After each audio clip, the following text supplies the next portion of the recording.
consideration of this section of the Discourses, which is collectively named The Nature of the Ego and Its Termination.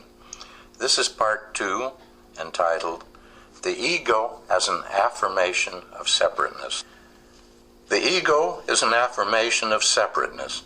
It takes many forms. It may take the form of a continued self-conscious memory, expressing itself in recollections like, I did this, and I did that. I felt this, and I felt that. I thought this, and I thought that. It also takes the form of ego-centered hopes for the future, expressing themselves through plans like, I shall do this, and I shall do that. I shall feel this, and I shall feel that. I shall think this, and I shall think that. Or again, in the present, the ego manifests itself in a strong feeling of being someone in particular, and asserts its distinctness and separateness from all the other centers of consciousness. While provisionally serving a useful purpose as a center of consciousness, the ego, as an affirmation of separateness, constitutes the chief hindrance to spiritual emancipation and enlightenment of consciousness. The ego affirms its separateness through craving, hate, anger, fear, or jealousy. When a person craves for the company of others, he is keenly conscious of being separate from them, and thus feels his own separate existence intensely. The feelings of separation from others is most acute when there is great and unrelieved craving. In hate and anger also, the other person is, so to speak, thrown out of one's own being and regarded not only as a foreigner, but as definitely hostile to the thriving of the ego. Fear also is a subtle form of affirming separateness and exists where the consciousness of duality is unabated. Fear acts as a thick curtain between the I and the you, and it not only nourishes deep distrust of the other, but inevitably brings about a shrinking and withdrawal of consciousness so as to exclude the being of another from the context of one's own life. Therefore, not only other souls, but God should be loved and not feared. To fear God or his manifestations is to strengthen duality. To love them is to weaken it. The feeling of separateness finds most poignant expression in jealousy. There is a deep and imperative need in the human soul to love and identify itself with other souls. This is not fulfilled in any instance where there is craving or hate, anger or fear. In jealousy, in addition to the non-fulfillment of this deep and imperative need for identification with other persons, there is a belief that some other soul has successfully identified itself with the person whom one sought. This creates a standing and irreconcilable protest against both individuals for developing a relationship which one really wished to reserve for oneself.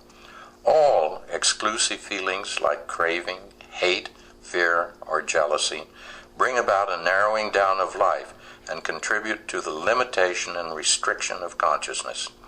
They become directly instrumental in the affirmation of separateness and the ego.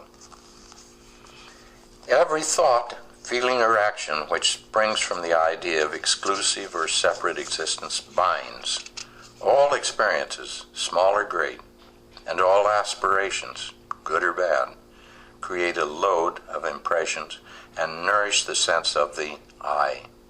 The only experience which makes for the slimming down of the ego is the experience of love, and the only aspiration which makes for the alleviation of separateness is the longing to become one with the beloved. Craving, hatred, anger, fear, and jealousy are all exclusive attitudes which create a gulf between oneself and the rest of life. Love alone is an inclusive attitude which helps bridge this artificial and self-created gulf and tends to break through the separative barrier of false imagination. The lover, too, longs, but he longs for union with the beloved. In seeking or experiencing union with the beloved, the sense of the I becomes feeble. In love, the I does not think of self-preservation, just as the moth is not at all afraid of getting burnt in the fire. The ego is the affirmation of being separate from the other, while love is the affirmation of being one with the other. Hence, the ego can be dissolved only through real love. The ego is implemented by desires of varied types. Failure to fulfill desires is a failure of the ego. Success in attaining desired objects is a success of the ego. Through the fulfilled desires as well as through the unfulfilled ones, the ego is accentuated. The ego can even feed upon the comparative lull in the surging desires and assert its separative tendency through feeling that it is desireless. When there is real cessation of all desires, however, there is cessation of the desire to assert separativeness in any form. Therefore, real freedom from all desires brings about the end of the ego. The bundle of the ego is made of faggots of multicolored desires, and the breaking of these faggots amounts to the destruction of the ego. The problem of erasing the ego from consciousness is very complicated, however, because the roots of the ego are all in the subconscious mind in the form of latent tendencies. And these latent tendencies are not always accessible to explicit consciousness. The limited ego of explicit consciousness is only a small fragment of the total ego. The ego is like an iceberg floating in the sea. About 1/7 of the iceberg remains above the surface of the water and is visible to the onlooker, and the major portion remains submerged and invisible to the onlooker. In the same way, only a small portion of the real ego becomes manifest in consciousness in the form of an explicit I, and the major portion of the real ego remains submerged in the dark and inarticulate sanctuaries of the subconscious mind.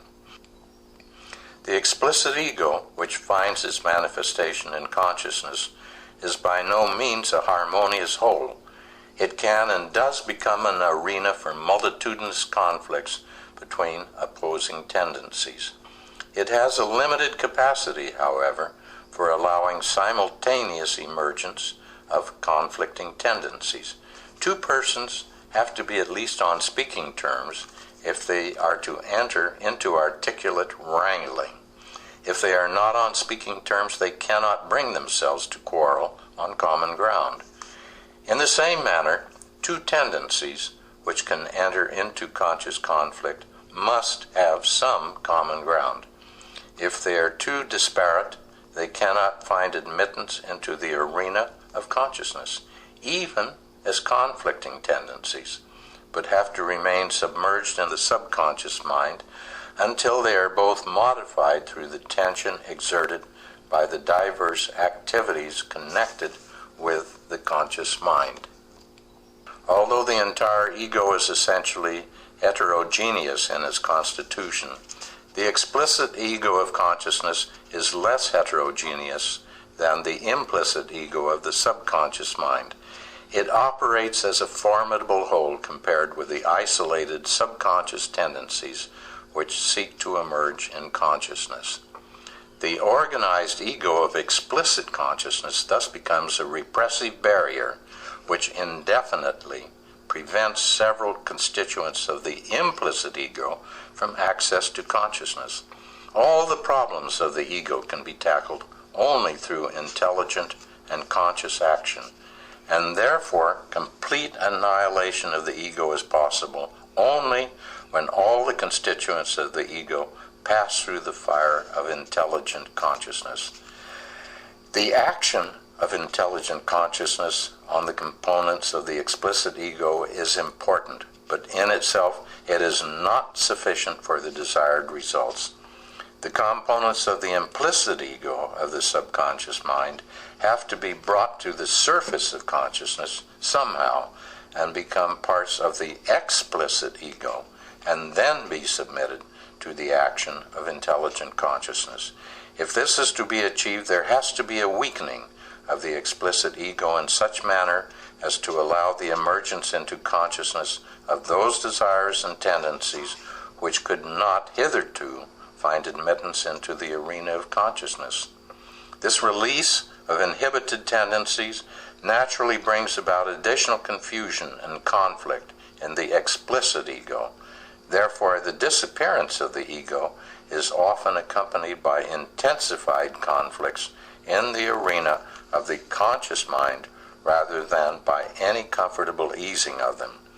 However, at the end of the uncompromising and acute struggle lies the state of true poise and unassailable harmony, which comes after the melting away of the entire iceberg of the ego.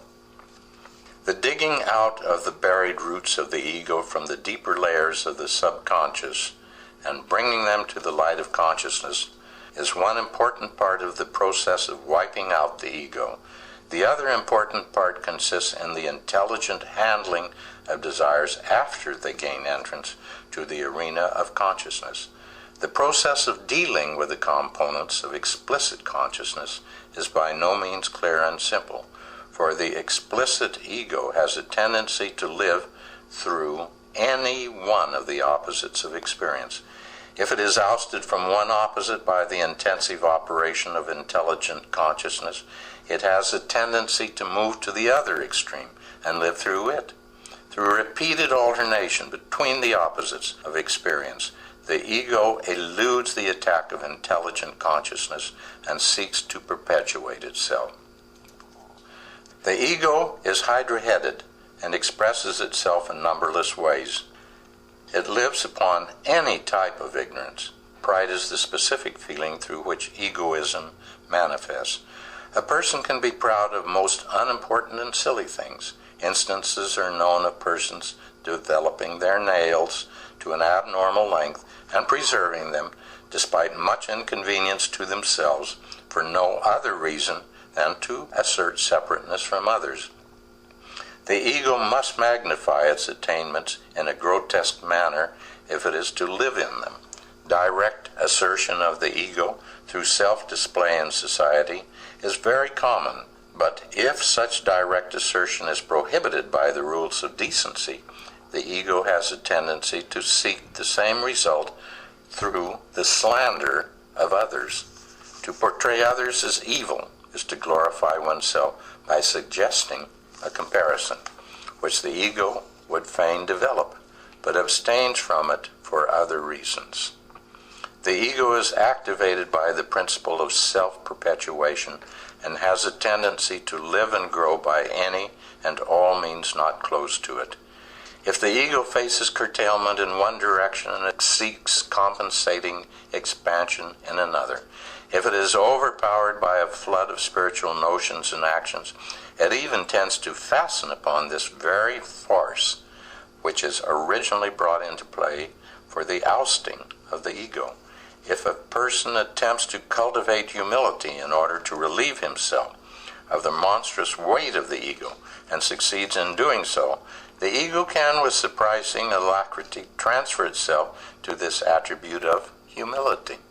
It feeds itself through repeated assertions like, "I am spiritual." Just as in primary stages, it achieved the same task by assertions like, "I am not interested in spirituality." Thus arises what we might call a spiritual ego, or the ego which feels its separateness through the attainment of things which are considered to be good and highly spiritual. From the truly spiritual point of view, this type of spiritual ego is as binding as the primary and crude ego, which makes no such pretensions. In fact, in the more advanced stages of the path, the ego does not seek to maintain itself through open methods, but takes shelter in those very things which are pursued for the slimming down of the ego.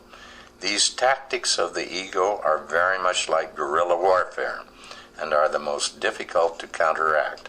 The ousting of the ego from consciousness is necessarily an intricate process, and cannot be achieved by exercising a constantly uniform approach.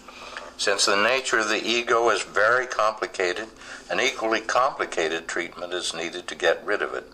Since the ego has almost infinite possibilities for making its existence secure and creating self-delusion, the aspirant finds it impossible to cope with the endless upcropping of fresh forms of the ego.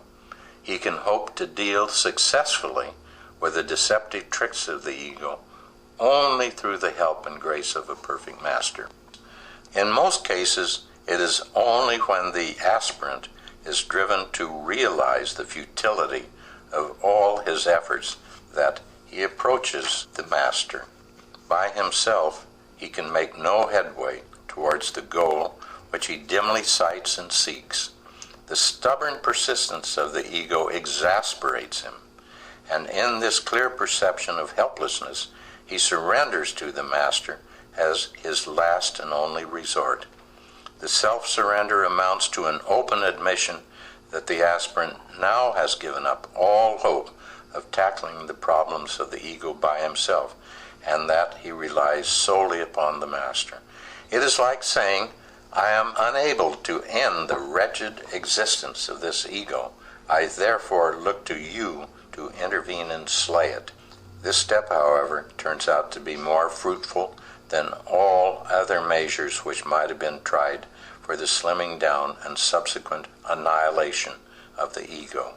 When, through the grace of the master, the ignorance which constitutes the ego is dispelled, there is the dawn of truth, which is the goal of all creation.